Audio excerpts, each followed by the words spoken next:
The thing about ancient civilizations is that they really, really loved their paperwork, or crystal work, or whatever medium they used to document their inevitable doom. Xylax would know. He'd spent the last 3 cycles cataloguing the ruins of exactly 17 extinct species, and every single one of them had left behind the galactic equivalent of a sticky note saying, "Don't mess with Earth." The latest discovery came from the remnants of the Corixian Empire, once proud rulers of 3 spiral arms, now reduced to dust and peculiarly well-preserved warning messages. Xylax's tentacles waved in resignation as his sensor array decoded yet another crystal matrix, this one buried under the remains of what appeared to be their central archive.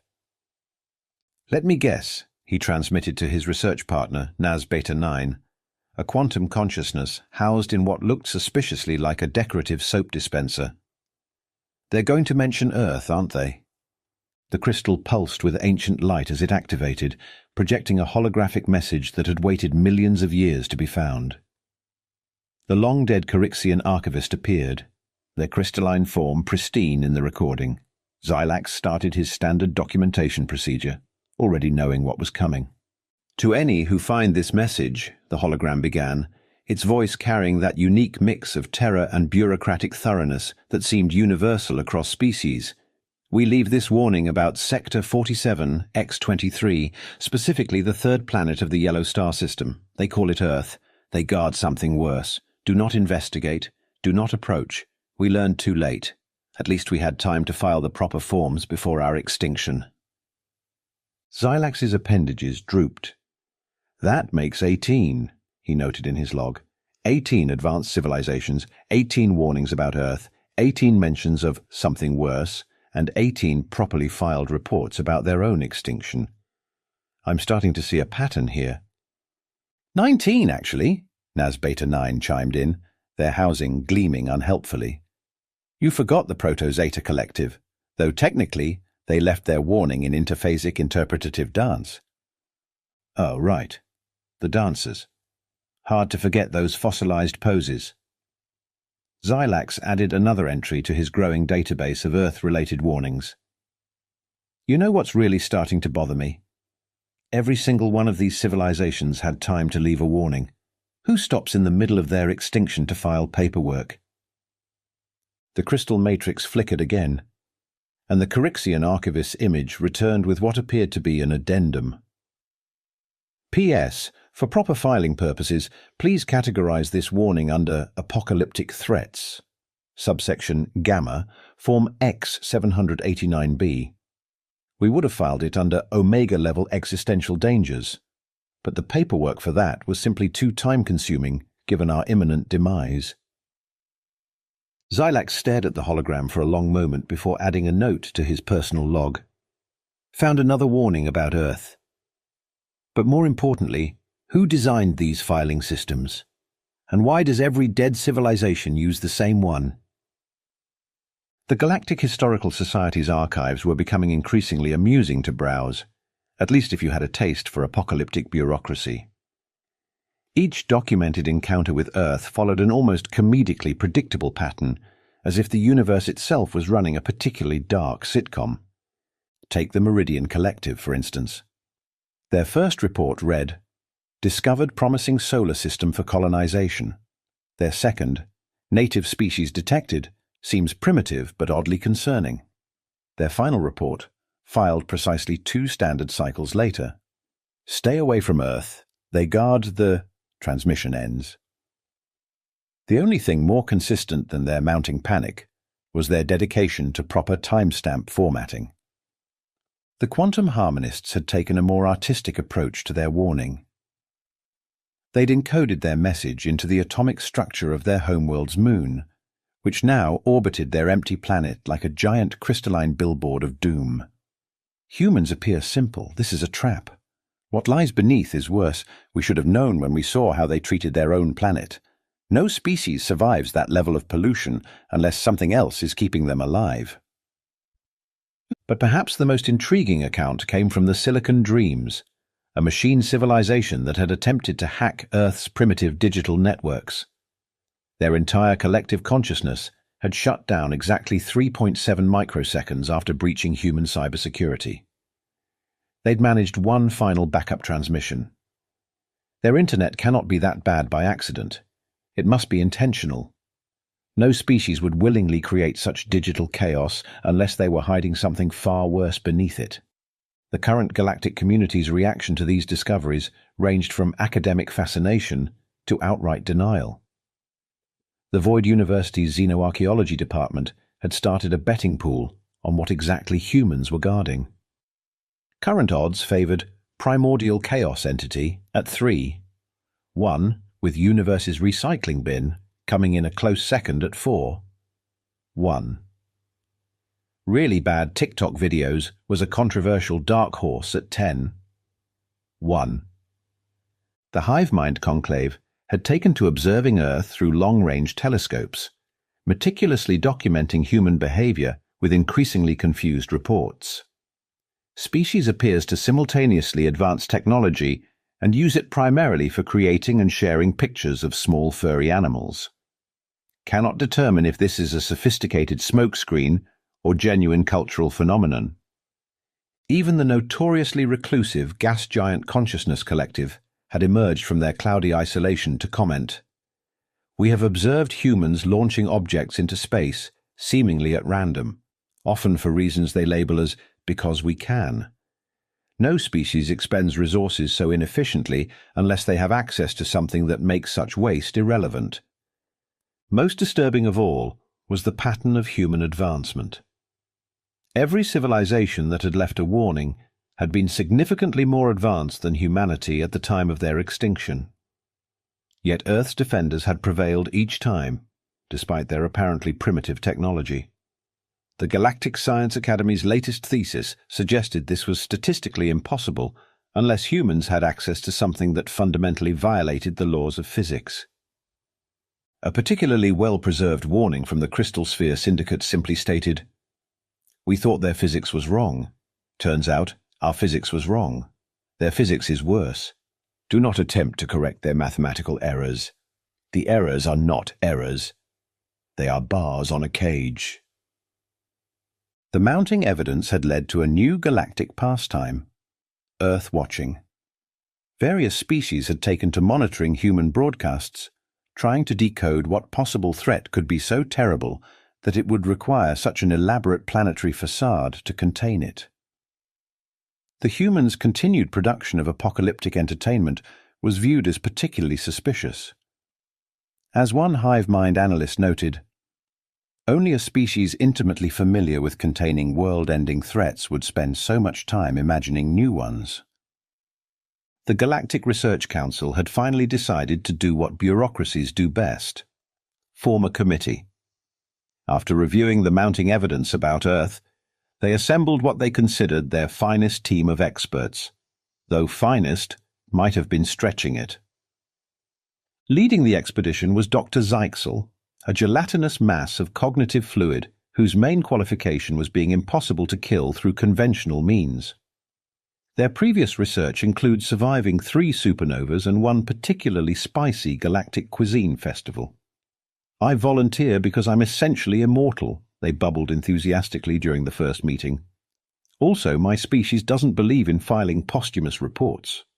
The team's technology expert, Quantum Intelligence Unit 359B, who insisted on being called Bob, was chosen primarily because they couldn't be hacked, mainly due to running on what they proudly called artisanal code that was so badly written no other intelligence could make sense of it. "My security through obscurity makes me perfect for this mission," Bob announced from their vintage toaster housing. "Also, I'm the only one who actually watched all of Earth's cat videos, for research." Rounding out the core team was Mex Photon, a being of pure light who specialized in observation and documentation. They had gained notoriety for their ability to record events from multiple dimensional perspectives simultaneously, though their reports tended to include an excessive number of lens flares. "I promise to capture everything in stunning 45D, they beamed. "Though I should warn you, I do get occasional lens fog in high-anxiety situations." The planning sessions were a masterclass in organized chaos. Dr. Zixel kept accidentally absorbing vital equipment whenever they got excited. Bob insisted on running all mission protocols through their proprietary operating system, which somehow included a version of Doom. Mex Photon's preliminary mission footage looked like a cross between a documentary and an art house film. "Let's review the mission parameters," Dr. Zixel gurgled during their final briefing. "We approach Earth, we observe the humans, we figure out what they're guarding, and most importantly, we try not to join the impressive list of extinct civilizations." "I've analyzed all possible approach vectors," Bob chimed in, their toaster housing popping up some burnt mission diagrams. "I suggest we avoid what humans call the internet at all costs. The memes alone could overwhelm our shields." "Mex," Photon flickered thoughtfully. "I've been studying their entertainment broadcasts. Did you know they spend an inordinate amount of time making shows about their own extinction? Either they're incredibly paranoid, or they're trying to tell us something." The final mission prep involved loading their ship with what they considered essential supplies: a universal translator, quantum computation arrays, and what Bob insisted was Earth's entire collection of cute animal pictures for diplomatic purposes. "Remember," Dr. Zixel burbled as they finalized their preparations, "if we don't survive this, at least try to file the paperwork before we go extinct. It's tradition at this point." The approach to Earth's solar system was suspiciously uneventful, which made everyone on the research vessel extremely nervous. Dr. Zixel had expanded to 3 times their normal size from anxiety, forcing Bob to relocate to a higher shelf. "This is wrong," Mex Photon observed, their light dimming thoughtfully. "According to the warnings, we should have encountered at least 2 reality-bending phenomena by now. The quantum harmonists reported space itself trying to turn them inside out." "Maybe we came on a good day," Bob suggested from their elevated position. "Even eldritch horrors must take vacations." Their first real sign that something was off came when they passed Jupiter. The gas giant winked at them. Not metaphorically, the great red spot literally closed and reopened in a deliberate motion. Bob's toaster housing produced spontaneous toast in surprise. Did anyone else see that?" Dr. Zixel bubbled nervously, their gelatinous form rippling with concern. "Because I'm pretty sure gas giants aren't supposed to do that." "I got it on camera," Mex Photon exclaimed, "though somehow it looks like a lens smudge in the recording. Every single wavelength shows the same smudge. That's technically impossible." As they approached Mars, their sensors detected something odd. Earth's internet seemed to be leaking into space. Random cat videos, social media posts, and something called medieval monk memes began appearing in their ship's systems.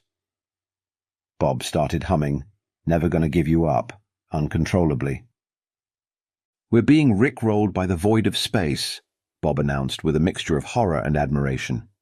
"Their memes are achieving quantum entanglement. This shouldn't be possible with their level of technology." The situation got stranger as they entered Earth orbit. Their sophisticated cloaking technology was working perfectly. Too perfectly. Earth's primitive detection systems shouldn't have been able to track them, yet somehow every human conspiracy website was already discussing their exact location and posting surprisingly accurate photos, albeit with unnecessary red circles and arrows.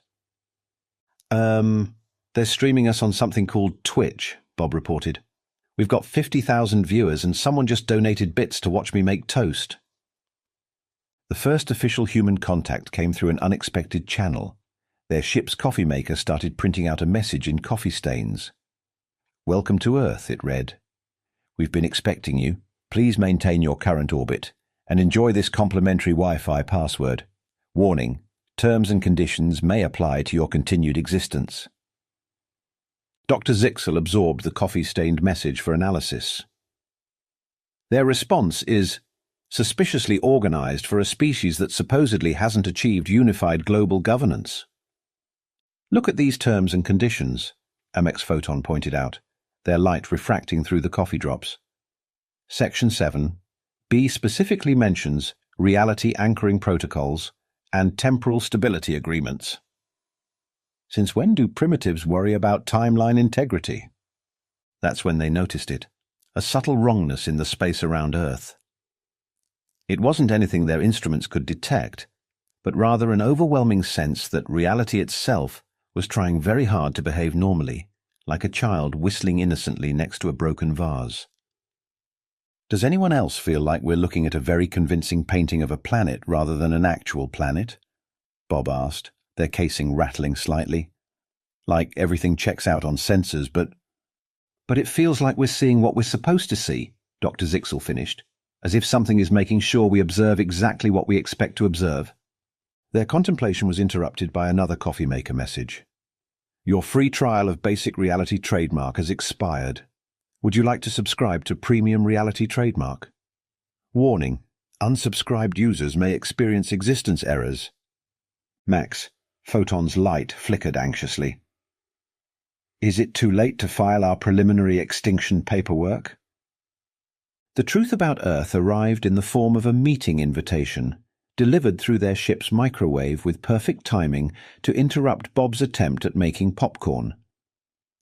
The location coordinates pointed to a Waffle House in Nebraska, because of course they did. A Waffle House? Dr. Zixel burbled incredulously, their gelatinous form rippling with confusion. Isn't that a bit mundane for a species guarding cosmic horrors? Actually, Bob chimed in, their toaster housing glowing with excitement. According to my research, Waffle House is one of humanity's most reliable constants. They remain open during natural disasters, supernatural disasters, and that one-time reality hiccuped in Florida. The human representative waiting for them turned out to be a middle-aged man in a badly fitting suit, reading a newspaper and drinking coffee that somehow never emptied. The name tag on his suit simply read, Management. Ah, right on time, he said, folding his newspaper to reveal yesterday's date. Sorry about all the cloak and dagger stuff, but you try maintaining universal stability while dealing with corporate oversight. Amex Photon attempted to record the meeting, but found their footage showing nothing but static and what appeared to be recipe instructions for perfect hash browns. The human noticed and smiled apologetically. Reality gets a bit fuzzy in here, he explained. Side effect of the containment protocols. You see, Earth isn't guarding something. Earth is the guardrail. He pulled out what looked like an ordinary tablet, but the screen showed coordinates in dimensions that shouldn't exist. Here's the thing about the universe. It's not the only one. There's a whole multiverse out there. Infinite realities all stacked up like pancakes. And like pancakes, sometimes they try to merge in ways they really shouldn't. Dr. Zixel absorbed this information, literally and figuratively. So, Earth is basically the cosmic equivalent of a loading screen, management continued. We're the buffer zone between realities. All those physics-defying phenomena your scientists keep discovering, that's just reality leaking through the cracks. Humans aren't magical or special, we're just really good at normalizing chaos. That actually explains a lot, Bob processed. The Internet. Reality's pressure release valve. We had to give the chaos somewhere to go, so we created a system so nonsensical that it could absorb quantum anomalies without anyone noticing. Every meme is actually a tiny universe trying to express itself. But why humans? Mex. Photon flickered. Why not a more advanced species? Management laughed, the sound somehow occurring both before and after he made it. Advanced species try to make sense of things. Humans? We see something impossible and go neat before posting it online with a funny caption. We're the only species stubborn enough to look at fundamental breaks in reality and decide they're probably fine as long as we can get Wi-Fi. He pulled out a stack of papers that seemed to cast shadows in directions shadows shouldn't go. Every civilization that discovered us tried to fix things. They saw the cracks in reality and thought they could repair them. But you can't fix something that's working as intended. The chaos isn't a bug, it's a feature. So all those warnings, Dr. Zixel began, were from civilizations that couldn't handle the truth. They discovered what we were guarding and thought they could do better. Tried to implement their own improved version of reality. Turns out existence doesn't respond well to peer review. Bob's housing sparked with sudden understanding. The thing worse than humans It's order, isn't it? Perfect, absolute order. Management beamed. Got it in one. A perfectly ordered universe would collapse instantly. Reality needs a little chaos to function, like yeast in bread. We're not guarding against some cosmic horror. We're guarding against the horror of perfect sense. He took a sip of his impossible coffee. Humanity's greatest strength isn't our technology or our wisdom. It's our ability to look at something that makes no sense and say, sure, why not? Did you know we had to create social media because too many people were starting to notice that Tuesday sometimes lasts longer than Wednesday? Mex Photon's light dimmed with realization. The cat videos. Quantum stabilizers, management nodded. Turns out cats naturally exist in multiple states simultaneously. We just weaponized their inherent quantum uncertainty. Every cat video posted online helps maintain the delicate balance between chaos and order. And if you were to stop? Dr. Zixel asked, dreading the answer. Reality would become coherent. Management shuddered. Everything would start making perfect sense. The universe would achieve absolute order and promptly cease to exist. That's what happened to all those other civilizations. They achieved perfect understanding and discovered why that's the worst thing possible. He stood up, straightening his tie in a way that briefly turned it into a Klein bottle. So, what's it going to be? Are you going to file your report about the horrible truth, try to fix things, and join our wall of extinct civilizations? Or would you like to subscribe to our premium reality package? It comes with unlimited data and only minor existential crises.